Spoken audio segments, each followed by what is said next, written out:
My name's Ed O'Neill. I'm a professor here at Brookdale Community College. I'm in my 27th year teaching.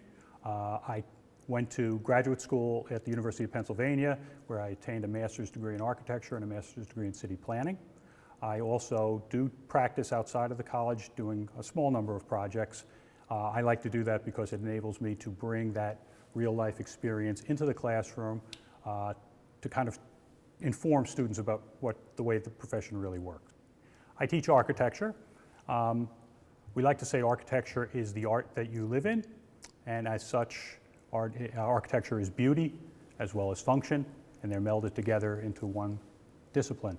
What we teach here is the first 2 years of a 5-year baccalaureate program, and the idea is to do 2 years here at Brookdale and then transfer onto a 5-year baccalaureate program into the 3rd year, where you would do 3 more years to eventually attain a Bachelor of Architecture degree, which is a very specific degree which will lead to eventual licensure so that you can call yourself an architect and practice as such.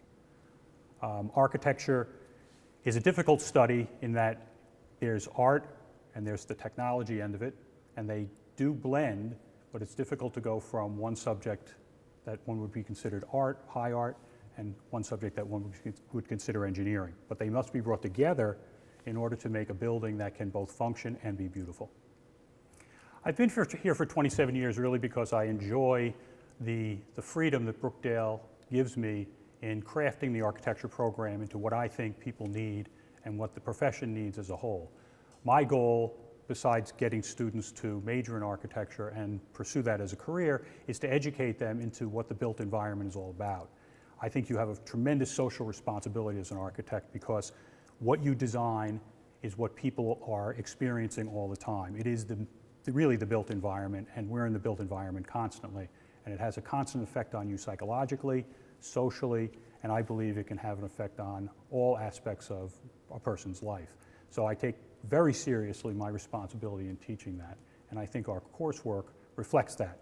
We do a lot of coursework that discusses different cultures, different points of view, different ways of looking at the world.